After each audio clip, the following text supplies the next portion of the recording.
Ayan ang mga kababayan, at dito na naman tayo muli mag-update sa may Ilog Pasig Esplanade mga kababayan. At kung inyo nakikita mga kababayan ay mayroong steel dig na. Ang dati kahapon ay mayroong I-beam pa lang, ngayon ay may steel dig na mga kababayan. At ito ay malapit atong mabuhusan mga kababayan pag ganun ano. Ayan, at sa ngayon ay talagang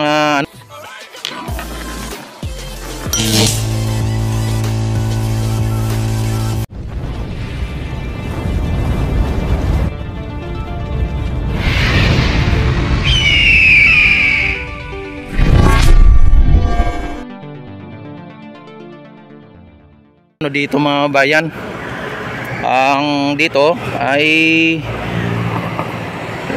inano na naman nila yung steel pipe dyan, no? Kumbaga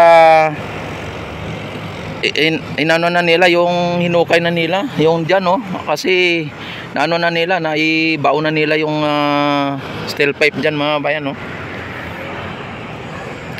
Kung dito naman ay nakita naman ninyo ay same as usual sa floating bridge, no? Pero ito mga bayan, no, ay nakita natin dito yung parang boring machine, ano, yung equipment na to na siyang naghahukay dyan sa loob ng steel pipe mga bayan. At sa yun nakita ninyo na may parang may hinukayan dito. Yan, at malamang ay hinukay na po yung steel pipe na yan.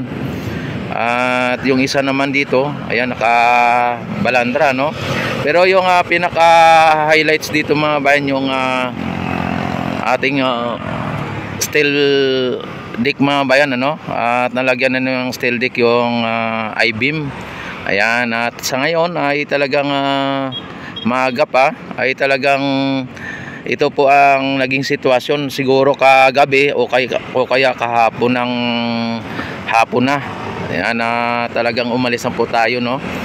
Ayan, nakita naman ninyo mga bayan ang sitwasyon dito na kahapon ay nag-iisang ano lang dito, nag-iisang steel pipe na nakatayo na hindi pa po na ibaon, ano? Pero sa ngayon mga bayan ay naibaon na at naano na po, na hukayan na siya. Ayan. Yan, bukod pa riyan ay mayroon pang isang steel pipe, ano. Yan ang ano naman natin, ang ating Ilog Pasig mga bayan. Kung inyo nakikita, ang Ilog Pasig natin ay same as usual mga bayan, at malinis. Mayroong mga water lily na mga naanod, pero makikita naman ninyo na talagang walang basura na naanod mga bayan, ano. Ayan, at malinaw ang tubig mga bayan. Ayan, oh, malinaw ang tubig. Ayan, malinaw pa sa mata, no? Ayan, sa ngayon mga bayan, kung inyong napapansin ay dito yung bako, no, yung parang naghukay, ano.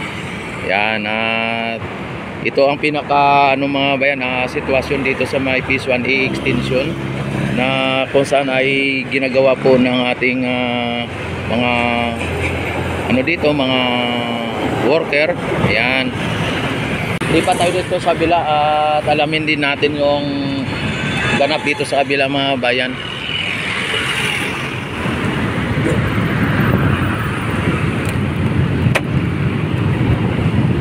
Yan, kung ano po ang naging sitwasyon din dito, no? Yan, sa ngayon mga bayan, kasalukuyan na may dumadaan na barge dito, no? Ayan, no?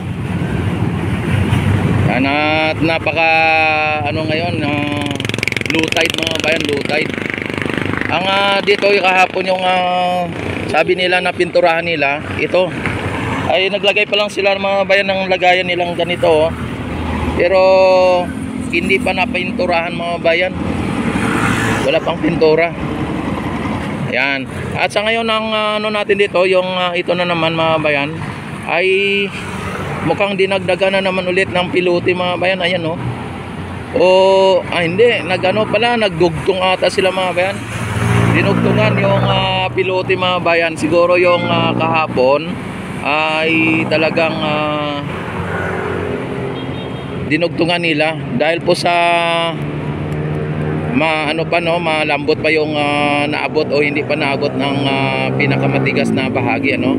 Tapos yung mga bayan, yung dito sa may yung doon, kung inyo nakikita yung kahapon na linalagyan pa lang ng bakal, ngayon mga bayan may purmas na ngayon, ayan yan, mayroon ng purmas at kulang na lang dyan mga bayan, buhos na lang dyan ang kulang yan, at tabayanan lang po natin kung kailan buhusan yan.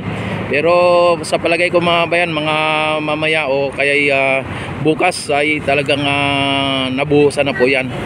At ito ay malamang ihahammer nila yan dahil lang dito yung yung crane mga bayan mukhang katatapos lang maghammer mga bayan yan mukhang nag-overtime. Ayan, naka pa po yung hammer nila nakakabit pa sa crane mga bayan. Ibig sabihin ay katatapos lang nila maghammer o lang. Ayan, nakaantabi lang po dyan dahil maghammer pa ulit siguro sila mga bayan. Yan, coffee break ata sila ngayon or yung iba mga bayan ay wala pa ayan. Sa ngayon mga bayan, at nakita naman ninyo yung nandito yung steel pipe ay hindi natin alam kung na hukayan na ba ito. Kung kahapon na ginagawa nila mga bayan dinagdagan nila, nag-extend sila mga bayan. Ayan nagkaroon sila ng extend. Yan. Ang nakita na natin ng kahapon ay ito lang yung na yan. Tapos ngayon may extend dito mga bayan in-extend nila. Tapos yung pilote ay dinugtungan. Ganun pa rin siya kadami mga bayan, pero may dugtong lang. Ayan, o may dumaan na tagbot mga bayan, dalawa. Ay, ibig sabihin may siguro may kukunin na barge dun sa taas yung mga empty barge mga bayan, dahil pag dineliver nila halimbawa ngayon, kinabukasan pa nila yun makuha ulit o 2 days o 3 days after na ma-deliver, kasi i-discarga pa yan mga bayan at mga mabibigat na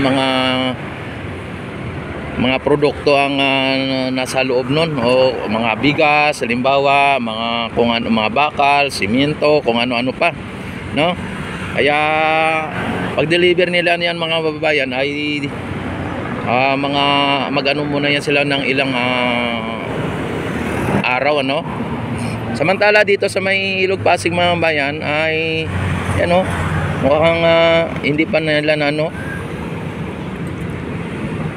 yan, hindi lang natin alam kung paano nila binabaon tong steel pipe kung ano po ang linalagay nila para hindi mayupi itong pinakagilid kasi pagka hinamer nila ng hinamer ito na walang protection, yuping-yupi ito mga bayan, pero wala ay naka pa rin na ganito.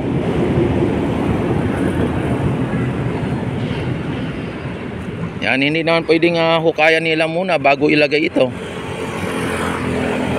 kasi kung hinukay nila bago ilagay ito, hindi na nila hukayan sa gitna kapag ayan, hindi lang natin nakikita kasi mga bayan kung paano dito ibinabaon ng steel pipe na yan, pero nakita lang po natin nakabaon na po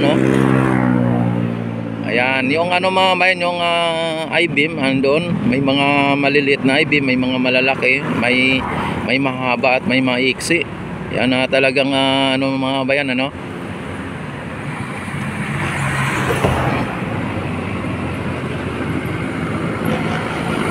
At napansin natin wala dito yung bako mga bayan na ginamit dito.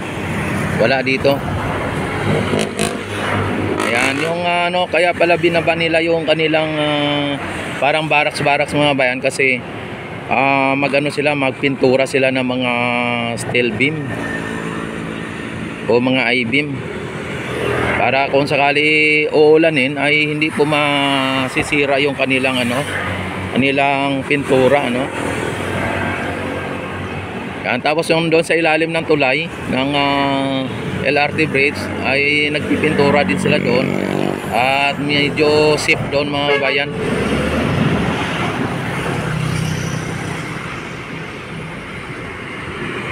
At kapag nag-ulan ay hindi basta-basta na babasa o nauulanan.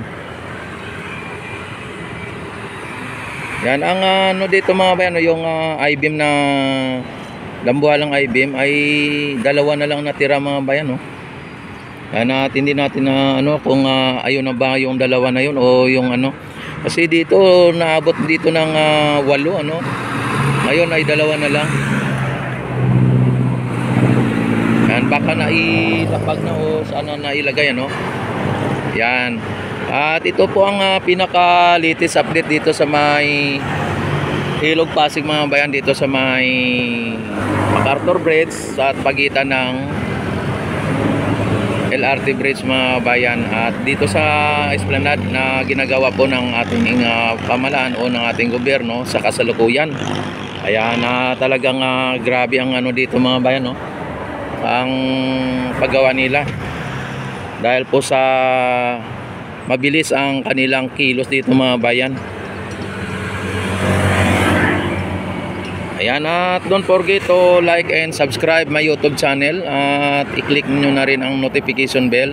I-select nyo na rin po ang all para ma-notify agad kayo tuwing ako'y mag-live, mag-upload ng mga videos mga bayan. At maraming salamat sa inyong walang sawang pagsuporta at panunood sa aking YouTube channel. And God bless po sa inyong lahat, Luzon, Visayas, Mindanao hanggang sa ibang bansa at sa buong mundo. Mega love shout out sa lahat-lahat ng mga subscriber ni Rex TV Adventure at sa mga magsa-subscribe pa lang. Ayan, at sa mga baser, mega love shout out ng bongga din sa inyong lahat. Ayan, mabuhay po kayong lahat hanggat gusto nyo, at mabuhay po tayong lahat hanggat gusto natin, at mabuhay ang bagong Pilipinas.